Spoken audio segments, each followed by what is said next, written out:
Let's talk about what's really going down in Indiana. Because the Sophie Cunningham situation, it's not just bad luck. It's not just a tough break. This feels personal. This feels political.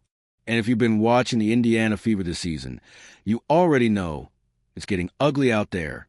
Because the one player, the one who had Caitlin Clark's back, who was willing to get in people's faces, throw her body around, and take the hit so Caitlin didn't have to, she's out. Season-ending injury. Torn MCL. Just like that. And the worst part? Nobody's saying a word about it. If you're here for the real story and not the filtered version, subscribe. And if you're sticking around for the next meltdown, you better definitely subscribe. No outrage. No real accountability. No league-wide statement about stepping up player protection. No apology from the refs who let the physicality escalate in the first place. It's just another day in the WNBA, where players like Sophie are expected to bleed quietly and smile through it. But fans, we see it. We saw who was doing the dirty work. We saw Sophie body check defenders out of Clark's way. We saw her chase rebounds, draw charges, take elbows. All so the league's biggest star could have an inch of breathing room. And how is she rewarded? By being left out to dry. By the refs. By the league. And yeah, by her own team. Let's not dance around this. The WNBA had one enforcer protecting Caitlin Clark, and now she's in a knee brace. And while the league stays silent, the Fever move on like it's business as usual. They signed Petty on a hardship contract, like that's going to replace Sophie's size, physicality, and leadership. It's like trying to patch a hole in a sinking ship with a Band-Aid. Look, we love she. She's gritty. She's a pro. But she's also a small guard. And what does Indiana already have too many of? You guessed it, small guards. The rotation looks like it was built for a three. On three tournament, not a WNBA playoff push. Meanwhile, the front court is thin. There's no physical presence. No veteran muscle to crash the boards, play bully ball, or defend the post. With Sophie gone, that role's wide open, and no one's stepping into it. And you know who's paying the price? Caitlin Clark. Because every time she drives a lane now, defenders are coming at her like it's a football drill. There's no enforcer behind her anymore. No backup muscle. No one to send a message. And the refs? Still swallowing their whistles. It's open season out there. You don't have to be a conspiracy theorist to see what's going on. You just have to have eyes. Caitlin Clark was getting hacked before Sophie went down, and now it's escalated. She's exhausted. She's bruised. She's alone. And the kicker? The one person who dared speak up about this league's broken officiating system. Who got fined not once, not twice, but 3 times for telling the truth? That was Sophie. So let's just connect the dots here. She speaks out. She gets targeted. She gets injured. And then nothing. Just the softdom of league silence and a media spin cycle pretending like toughness is just part of the game. But at what cost? This isn't just about Sophie's injury. It's about the system that allowed it to happen. A system that preaches growing the game while punishing players who make it watchable. A system that lets stars take hits like crash test dummies, all in the name of physicality. And it's not just Sophie and Caitlin. The Fever have been bleeding injuries all season. Their roster looks like a triage tent. And still, Stephanie White refuses to adjust. She keeps running small ball rotations like they're going to magically start working, even though the numbers and the eye test say otherwise. The spacing is off. The defense is inconsistent. And the offense? If Caitlin Clark's not cooking, they're not scoring. Period. And yet, the coaching staff keeps acting like it's fine. Like everything is going according to plan. Like signing a 5 feet 7 inches guard to replace a 6-foot bruiser is going to patch up the very clear and present danger being soft inside. It's delusional. And don't even get us started on the schedule. The Fever are entering the most brutal stretch of their season. Games against playoff-hungry teams like the Sparks and the Lynx. Every possession counts. Every rotation matters. And instead of tightening up, they're unraveling. Sophie's out. Clark is banged up. And no one knows who's supposed to step up. Is it Mitchell? Is it Boston? Is it one of the 10 guards a Fever keeps cycling through in 3-minute bursts? Who knows? Because nothing's consistent. No chemistry. No continuity. And let's not forget, this team was supposed to be different. This was supposed to be the year Indiana finally turned the corner. You bring in Clark. You bring in hype. You sell out arenas. You get national TV slots. And then what? You run your best defender into the ground. You bench your scorers at random. You let the league's most exciting player get knocked around every night. Then wonder why her efficiency is dropping. This isn't building a contender. This is wasting potential in real time. And what about the league? The WNBA wants Caitlin Clark's face on every billboard, wants her jersey on every kid, wants her highlight reel in every commercial. But they won't lift a finger to make sure she has protection on the court. You don't get to sell the shine and ignore the bruises. And fans are waking up to it. The narrative's shifting. People are starting to say it out loud. Maybe the WNBA isn't the right fit for Caitlin. Maybe a league that can't protect its stars. Maybe a league that fines players for being honest. Maybe a league that treats injuries like background noise. Maybe that league doesn't deserve to ride Caitlin's coattails. Because she's trying. Every night. Still playing hard. Still showing up. Still giving quotes that make headlines. Still doing her part. But the question becomes, how long can she do it alone? Sophie's out. The roster's a mess. Coaching's questionable. Officiating is a disaster. And Clark? She's the one carrying all of it. There's only so long that lasts. So what happens if she snaps? Not just physically, mentally. What happens when the constant pounding, the lack of help, the off-court pressure finally breaks through? Because no matter how tough she is, she's still human. And losing the one teammate who really had her back? That's more than just a stat on the injury report. That's a fracture in the team's soul. Sophie wasn't just a role player. She was the tone setter, the glue, the protector. And now she's gone, silenced by injury, ignored by the league, replaced with a contract that'll be gone in a week. And the Indiana Fever? They're one bad quarter away from disaster. So unless something changes, unless someone steps up, unless coaching decisions stop being cute and start being competent, unless the league finally acknowledges the mess it's created, this season isn't just going to be disappointing. It's going to be a cautionary tale of what happens when you get exactly what you asked for, talent, attention, superstardom, and still fumble it because you refuse to protect the people who gave it to you. Sophie deserved better. Caitlin deserves better. And frankly, so do we. You know what's wild? The fact that Sophie Cunningham tore her MCL protecting Caitlin Clark. And the biggest headline the league can muster is some vague press release and a half-hearted post with wishing you a speedy recovery. That's it. No accountability. No press conference. No outrage. Just a few digital flowers, and everyone moves on like it's just another Tuesday. But for Caitlin Clark, for the Indiana Fever, and for the fans watching this all unfold in real time, nothing is normal anymore. Sophie was more than a teammate. She was the last line of defense between Caitlin Clark and the chaos this league has refused to contain. You could see it in every possession. Sophie was the one who stepped into contact. She was the one who didn't flinch when opposing players went after Clark. The one who had zero fear of confrontation, on the court, in the media, or behind the scenes. And now, she's gone. And what's left? A team of undersized guards, an exhausted rookie with a target on her back, and a coaching staff that keeps telling the media, we like our group, while the group actively falls apart. So, let's talk about what's really happened behind the we'll adjust talking points and next player up mentality.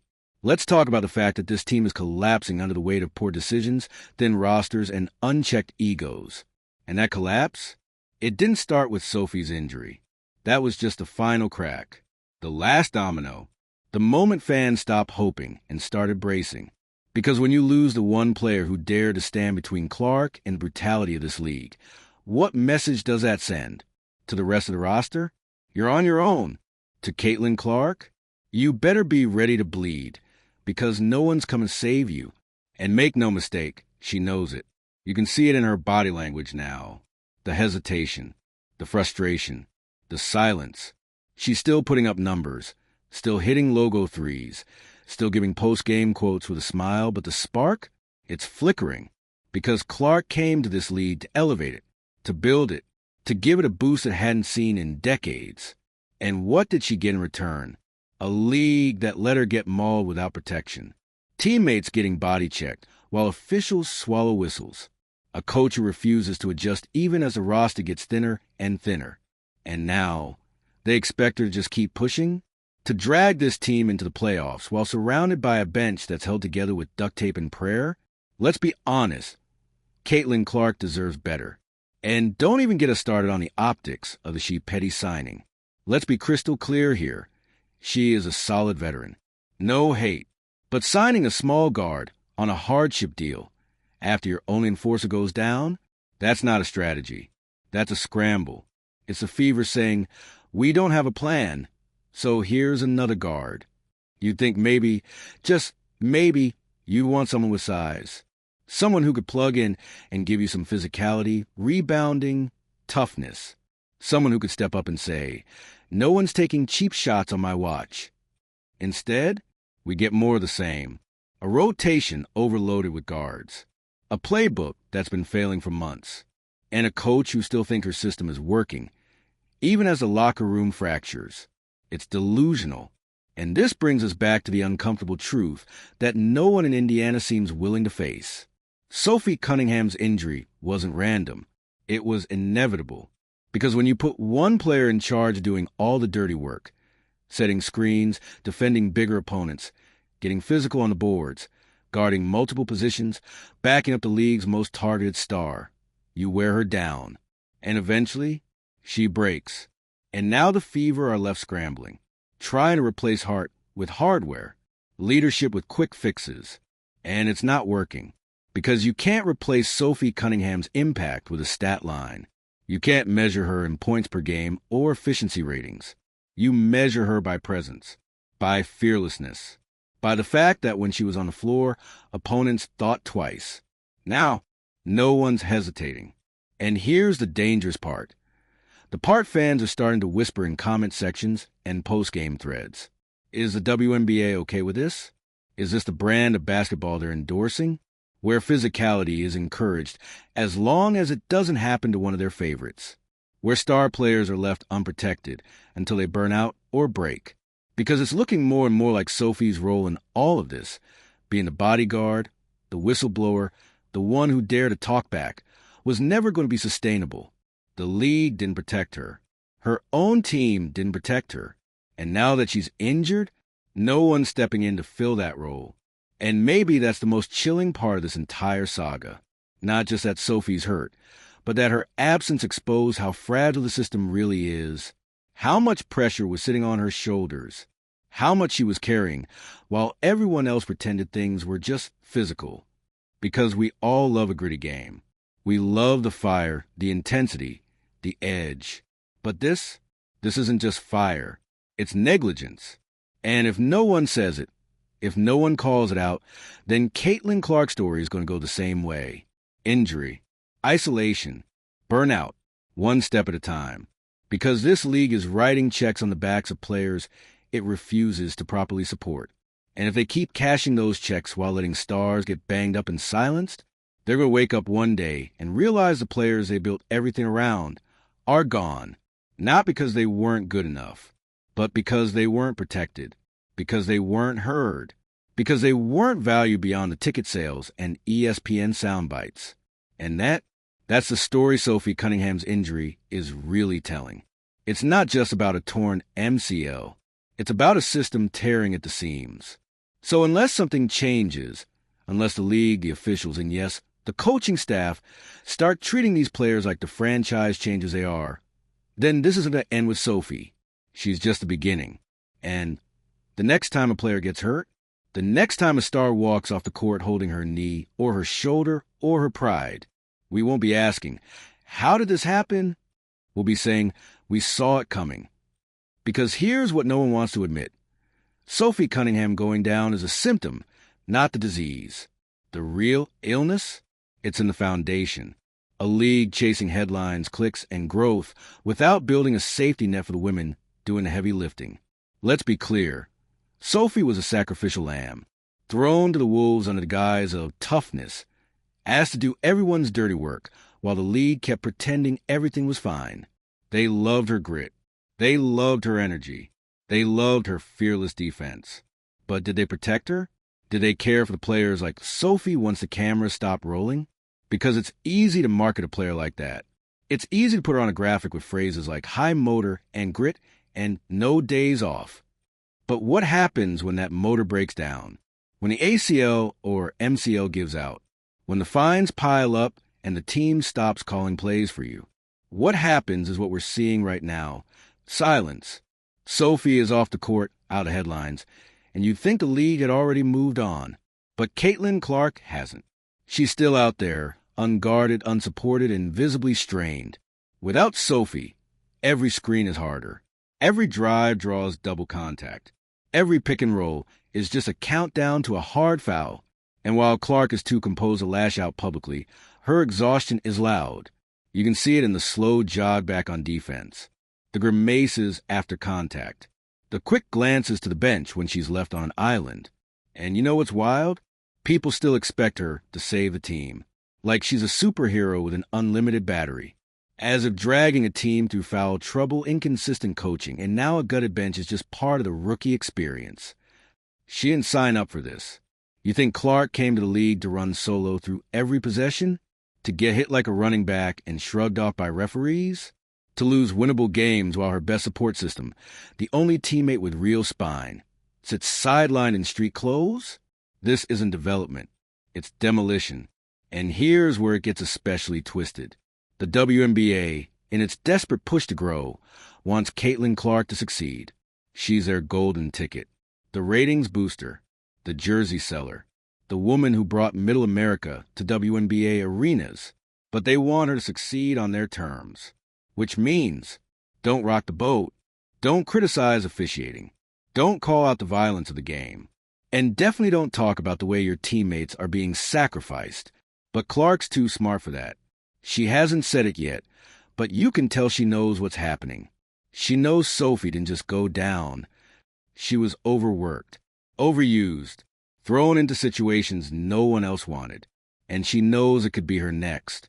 Because when you take a generational talent and force her to carry everything, scoring, playmaking, leadership, marketing, media, locker room morale, you burn her out.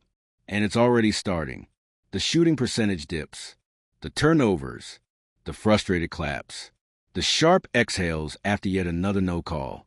This isn't Caitlin Clark falling off. This is Caitlin Clark waving a white flag, and no one's noticing.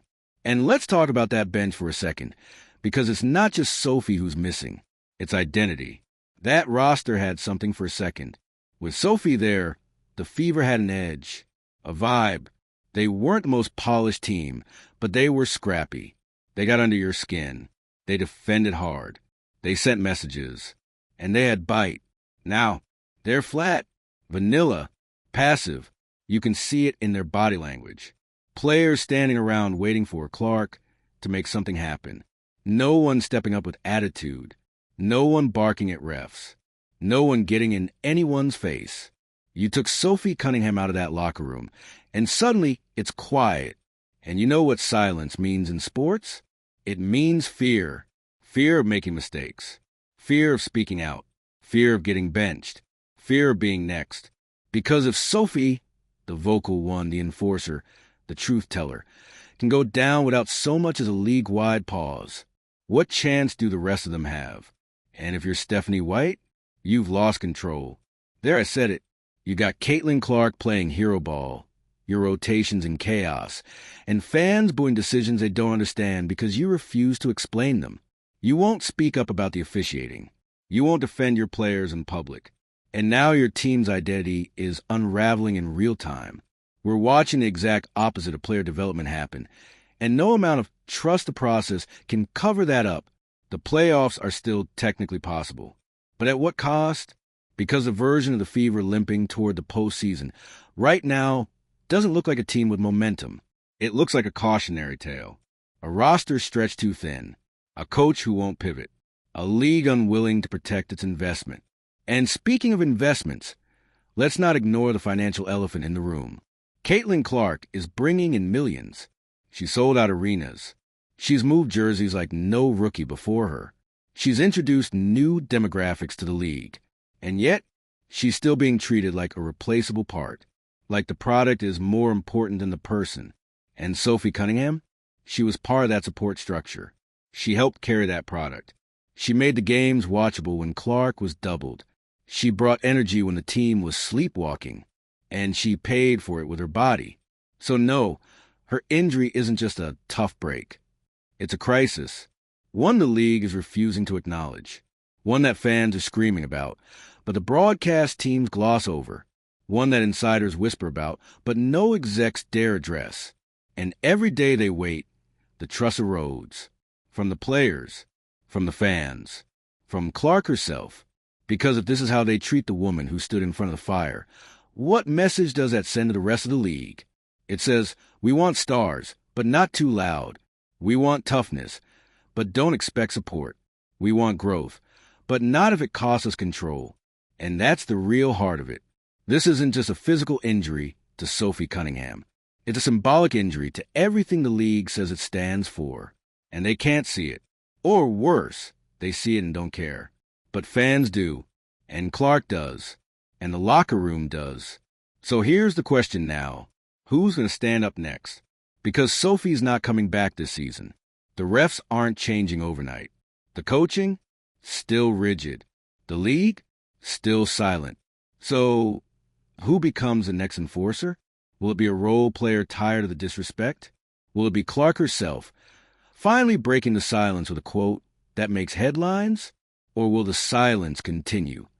Until the next player falls? Until the next star breaks? Until the whole system eats itself? Because we're not far from that moment. You can feel it. The tension, the fatigue, the resignation. And unless someone grabs a mic, unless someone dares to call this league to the carpet, it's only going to get worse. Sophie Cunningham warned us. With her words, with her game, and now with her injury. The question is, will anyone listen before it's too late?